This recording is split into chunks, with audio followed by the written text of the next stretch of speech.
शांति नहीं आती है। Hallelujah, hallelujah. आजकल हम YouTube पर देखते हैं, सोशल मीडिया पर देखते हैं कि ऐसे कितने सारे वीडियोस हैं जिसमें लोग तरह तरह का खाना पकाने की बातें सिखाते हैं।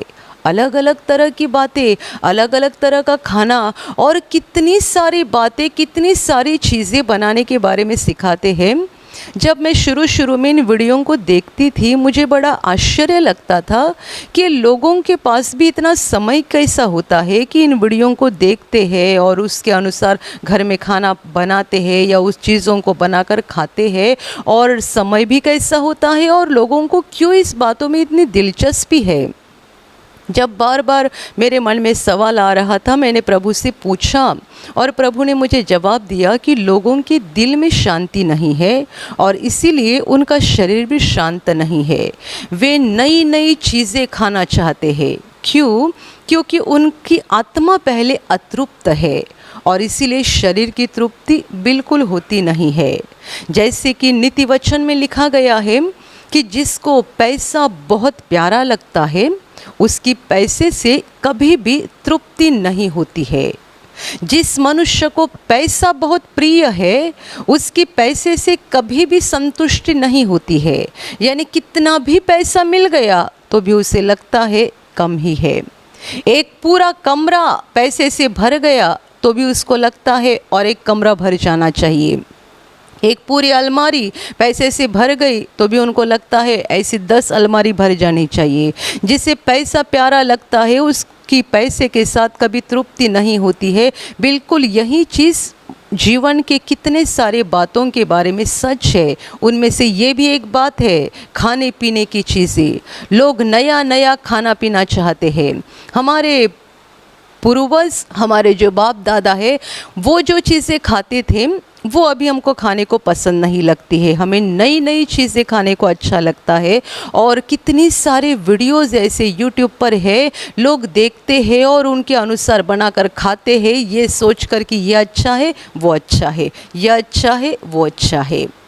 इसीलिए तो प्रभु यीशु ने कहा था कि जो कोई मेरे पास आता है वो कभी भूखा नहीं होगा और जो मुझ पर विश्वास करता है वो फिर से कभी प्यासा नहीं होता है। जिस व्यक्ति के शरीर की, जिस व्यक्ति के आत्मा की भूख और प्यास बुझ गई है, उनके शरीर को भूख और प्यास वैसी नहीं लगती है जैसी दुनिया के लोगों को लगती है। इसीलिए तो मैंने कहा, जिनको प्रभु के द्वारा विश्राम मिल चुका है ऐसे लोग साधारण खाना खाने में भी संतुष्ट रहते हैं और शांति से सोते हैं। उन्हें ये नहीं लगता है कि हमारे पास ये होना चाहिए और वो होना चाहिए, और ये सोचकर वे कभी व्याकुल या बेचैन नहीं बनते हैं। मनुष्य का आत्मा पहला व्याकुल है और इसीलिए शरीर में वही व्याकुलता और वही बेचैनी है। जैसे मैंने खाने पीने के बारे में बताया, बिल्कुल वही बात कितनी सारी जीवन की बातों में सच है।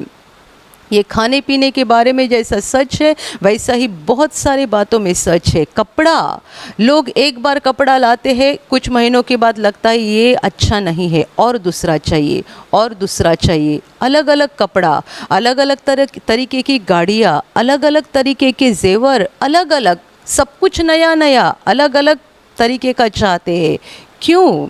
क्योंकि इनके आत्मा में ही विश्राम नहीं है, ये आत्मा में ही स्वस्थ नहीं हो चुके हैं।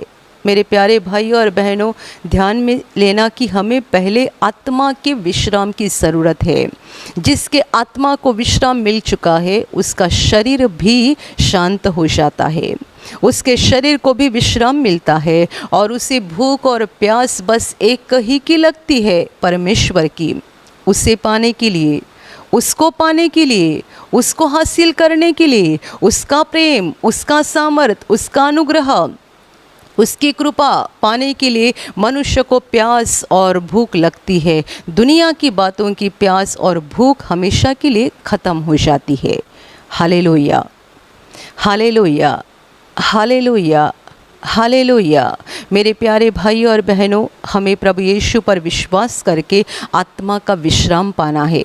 ये विश्राम और किसी जगह और किसी मनुष्य के द्वारा या और किसी चीज़ के द्वारा नहीं मिल सकता है।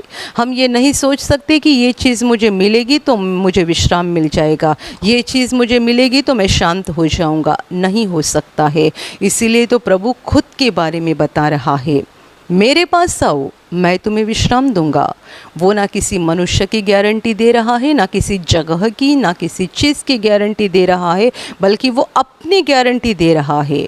खुद के बारे में बोल रहा है, मेरे पास आओ तो मैं तुम्हें विश्राम दूंगा। Hallelujah, hallelujah. दुनिया में हमारा जीवन बहुत बोझ से दबा हुआ है।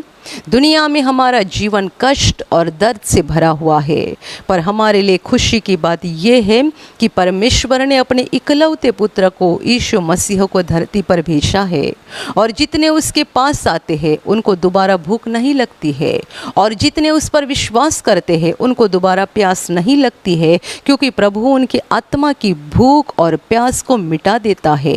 प्रभु उनकी आत्मा को सच्ची तसल्ली देता है, उनकी आत्मा को सच्चा विश्राम देता है। और एक बार हमारी आत्मा को विश्राम मिल गया कि हमारा शरीर भी विश्राम पाता है। Hallelujah, hallelujah, hallelujah. मेरे प्यारे भाइयों और बहनों, आप जीवन में विश्राम पाने के लिए कोशिश कर रहे होंगे।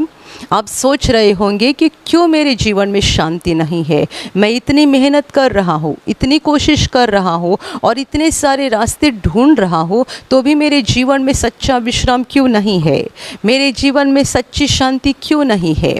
मेरे प्यारे भाई और बहनों, आपको प्रभु यीशु के पास आना ज़रूरी है, उस पर विश्वास करना ज़रूरी है। जब आप उसके पास आओगे और उस पर विश्वास करोगे, आपकी आत्मा की भूख और प्यास बुझ जाएगी और आपकी आत्मा को सच्चा विश्राम मिल जाएगा। गए 2000 सालों में जितने सारे लोगों ने प्रभु यीशु पर विश्वास किया है, 2000 सालों में जितने लोग प्रभु के पास आकर उसे दिल में ग्रहण किया है, उन सबों को आत्मा में विश्राम प्राप्त हो गया है। इस धरती पर हमें विश्राम मिल जाता है, जिसके कारण हम सच्चे शांति का अनुभव करते हैं। और दूसरी बात, हमें सच्चा विश्राम मरने के बाद मिलने जा रहा है। मौत ये हमारे जीवन का अंत नहीं है, बल्कि मरने के बाद हमारी एक नई ज़िंदगी की शुरुआत हो जाएगी, जिसे बाइबल में अनंत जीवन कहा गया है। मेरे प्यारे भाई और बहनों, दुनिया का हर मनुष्य दो में से एक जगह पर अपना अनंत काल बिताने जा रहा है। एक जगह है स्वर्ग, जहाँ परमेश्वर खुद रहता है, जो परमेश्वर का अपना खुद का घर है, जहाँ अनगिनत स्वर्गदूत है, जहाँ परमेश्वर के पवित्र लोग हैं। वहाँ बस विश्राम ही विश्राम है, वहाँ खुशी ही खुशी है, शांति ही शांति है। पर दूसरी जगह है जिसे बाइबल में नरक कहा गया है, जहाँ पर आग जलती रहती है। वो परमेश्वर ने मनुष्य के लिए नहीं बनाई है, बल्कि शैतान और उसके साथ गए सारे दूतों के लिए बनाई है। शैतान जो गिराया गया स्वर्गदूत है, उसके लिए परमेश्वर ने नरक बनाया है।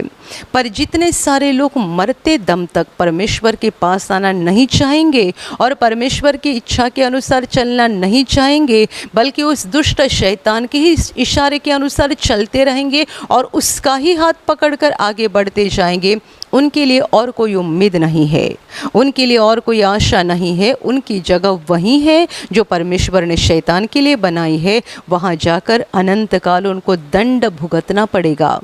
यानी वहाँ पर जाने के बाद उनकी आत्मा को कभी विश्राम नहीं मिलेगा। नरक में आत्माएं सोती नहीं है, नरक में आत्माओं को शांति नहीं मिलती है, नरक की आत्माओं को जरा भी सुकून नहीं मिलता है, नरक की आत्मा हंसती नहीं है, नरक में जाने वाली आत्माओं को जरा भी विश्राम नहीं मिलता है, बल्कि दिन रात अनंत काल हमेशा हमेशा के लिए वहाँ अग्नि जलता रहता है और वहाँ जाने वाली सारी आत्माएं अनंत काल तड़पते रहने वाली है। Hallelujah, hallelujah. आज मनुष्य अपने पापों के कारण जो भी बोझ उठा रहा है और जो भी अपने जीवन में व्याकुलता या परेशानी को महसूस कर रहा है, वो तो बहुत थोड़ा है। पर यदि हम इस पाप के बोझ से नहीं छुटकारा पाए, यदि यहाँ पर प्रभु पर विश्वास करके हमने पापों की क्षमा नहीं पाई, तो ये हमारा विश्राम हम अनंत काल के लिए खो देंगे, क्योंकि मरने के बाद उनकी आत्माएं नरक में जाएगी, जहाँ पर उनको पल भर के लिए भी विश्राम नहीं मिलेगा। पल भर के लिए भी उनके दिल में शांति नहीं रहेगी, पल भर के लिए भी नहीं हंसेंगे, बल्कि अनंत काल रोते रहेंगे, आंसू बहाते रहेंगे और वहाँ तड़पते रहेंगे। Hallelujah, hallelujah. मेरे प्यारे भाइयों और बहनों, प्रभु यीशु हमारी आत्मा को अनंत काल का विश्राम देना चाहता है। वो नहीं चाहता है कि मरने के बाद हम नरक में जाएं, वो नहीं चाहता है कि हमारी आत्मा हमेशा के लिए विनाश हो जाए, बल्कि वो चाहता है कि धरती पर हमें खुशी का, शांति का जीवन बिताए, और ये जीवन खत्म होने के बाद हमारी आत्मा को अनंत काल का विश्राम मिल जाए, ताकि हम स्वर्ग में जाए और अनंत काल वहाँ परमेश्वर के साथ हंसते रहे, खुशी में रहे और शांति में रहे। और इसीलिए प्रभु यीशु स्वर्ग छोड़कर धरती पर आया और पूरी मानवता को वो अपने पास बुला रहा है।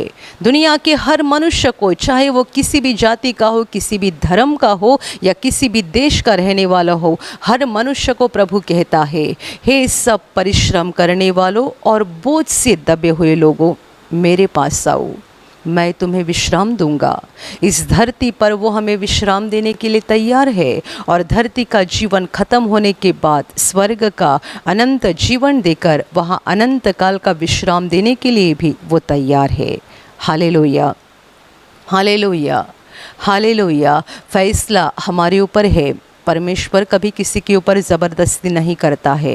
फैसला हमें करना है कि इस मुक्तिदाता के पास आकर विश्राम प्राप्त करना है, या उस दुष्ट शैतान के हाथ में रहकर व्याकुल बनते जाना है, दुख उठाते रहना है और मरने के बाद अनंत काल के लिए नरक में जाकर हमेशा के लिए व्याकुल रहना है। फैसला हमारे हाथ में है। परमेश्वर ज़बरदस्ती नहीं करता है, पर हमारी भलाई इसी में है कि हम प्रभु यीशु के पास आए, उस पर विश्वास करें। हमारी पाप मुक्ति के लिए प्रभु यीशु ने जो क्रूस पर बलिदान किया है, उस क्रूस के संदेश पर विश्वास करके अपने पापों का पश्चाताप करें, पापों की क्षमा प्राप्त करें, ताकि इस धरती पर हमें उसके द्वारा विश्राम मिल जाए, हमारी आत्मा को विश्राम मिल जाए, हमारे शरीर को विश्राम मिल जाए, और ये जीवन खत्म होने के बाद हम स्वर्ग के अनंत जीवन में पहुंच जाए, जहां हम अनंत काल का विश्राम कर सकेंगे और परमेश्वर के साथ खुशी से, शांति से जीवन बिता सकेंगे। Hallelujah, hallelujah, hallelujah, hallelujah, hallelujah.